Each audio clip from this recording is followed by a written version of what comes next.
Hai, saya Furkan bin Fairuz Bansan, nombor metrik 262356. Bagi seksyen yang terlibat untuk soalan nombor 2, terdapat dua elemen penting iaitu perundingan kolektif dan kesatuan sekerja.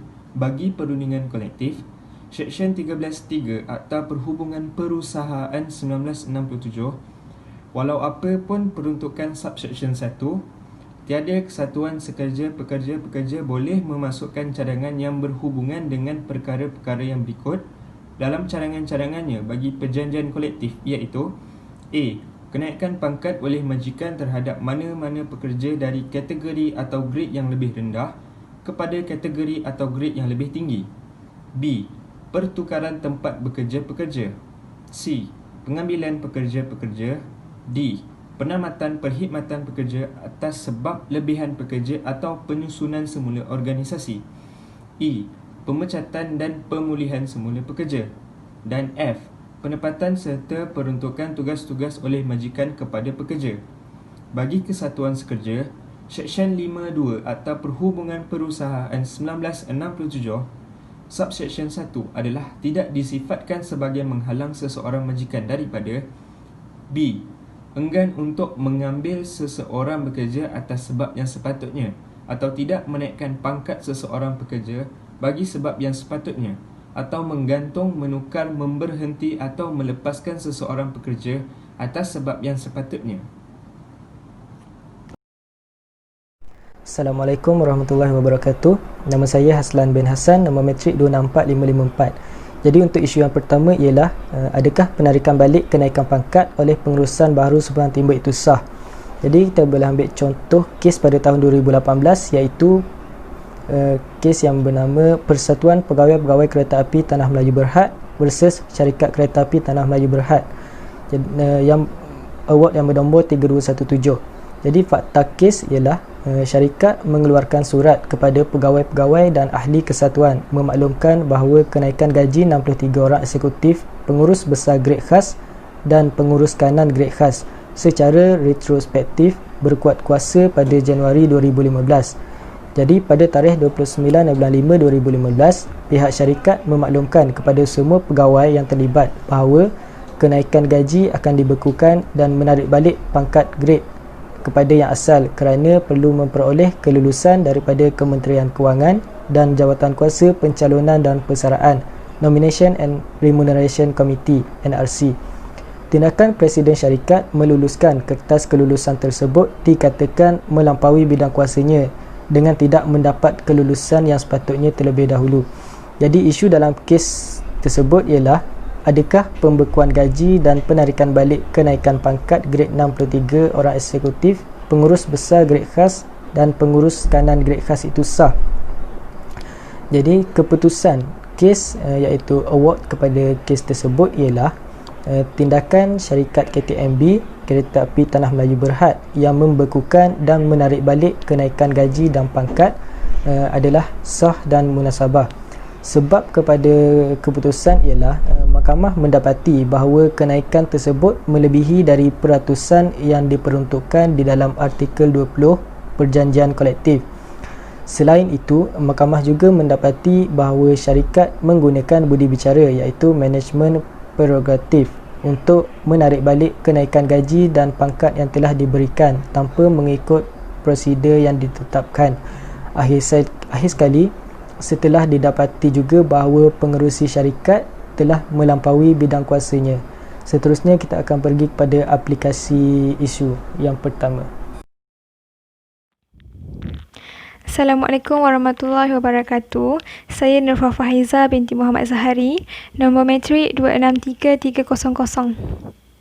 Aplikasi untuk isu yang pertama mengenai kes yang melibatkan Persatuan-Persatuan Pegawai-Pegawai Kereta Api Tanah Melayu Sudan Berhad versus Syarikat Kereta Api Tanah Melayu Sudan Berhad dan Persatuan Pekerja Subahan Timber dan juga Syarikat Subahan Timber, di mana bagi kedua-dua kes ini mereka mempunyai isu yang sama iaitu isu mengenai kenaikan pangkat, di mana sudah sedia maklum isu kenaikan pangkat ini adalah hak eksklusif pihak majikan. Di dalam kes Persatuan Pekerja Kereta Api Tanah Melayu, pihak syarikat telah membuat penarikan semula, telah membuat penarikan balik pangkat grade yang telah diberikan kepada para pekerja kepada yang asal, dan ini telah menimbulkan rasa tidak puas hati bagi pihak pekerja kepada pihak majikan. Manakala bagi kes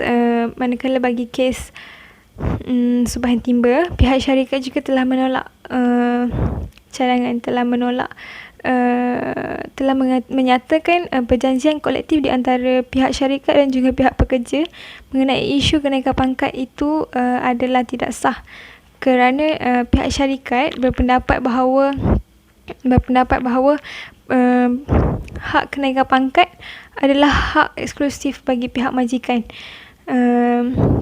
Dan menurut Akta Perhubungan Perusahaan 1997, di mana terdapat beberapa terma dan juga syarat yang tidak boleh dicadangkan di bawah untuk perjanjian kolektif tersebut, iaitu yang pertama mengenai kenaikan pangkat oleh majikan terhadap mana-mana pekerja dari kategori atau grade yang lebih rendah kepada kategori atau grade yang lebih tinggi.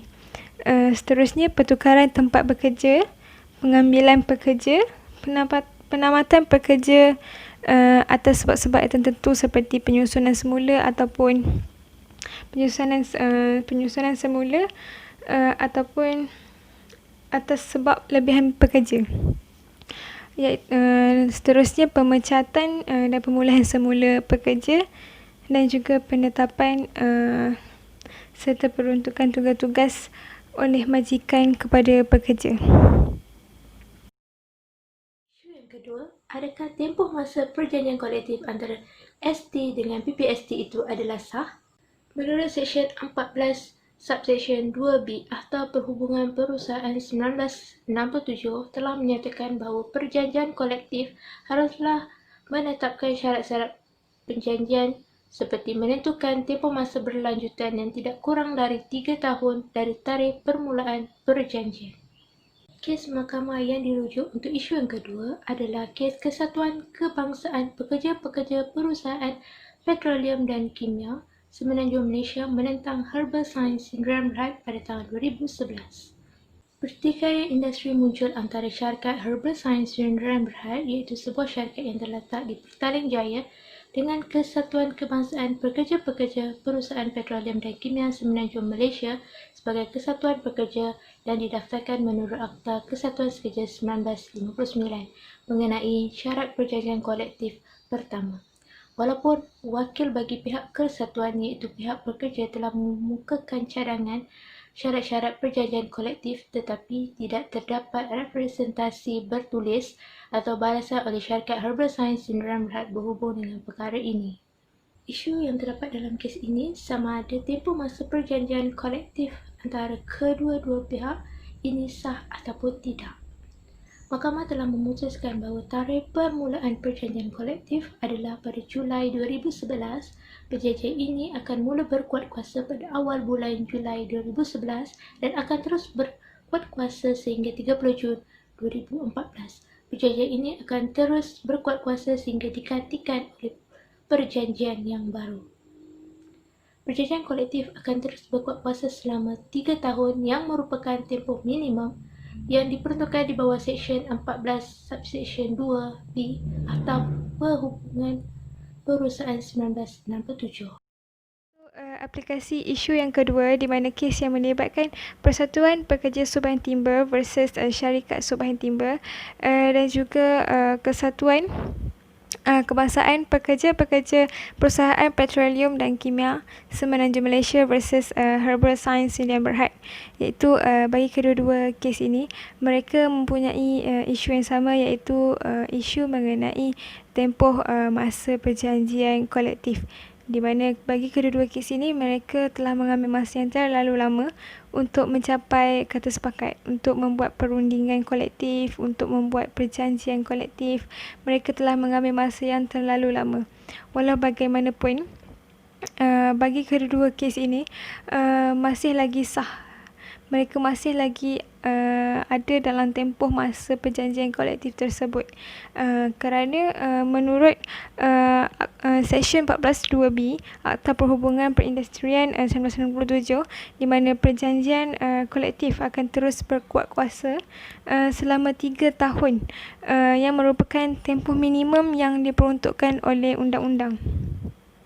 Dan bagi kedua-dua kes ini, mereka masih lagi sah dan terus berkuat kuasa mengikut tempoh yang diperuntukkan oleh undang-undang sehinggalah perjanjian kolektif tersebut digantikan dengan perjanjian yang baharu.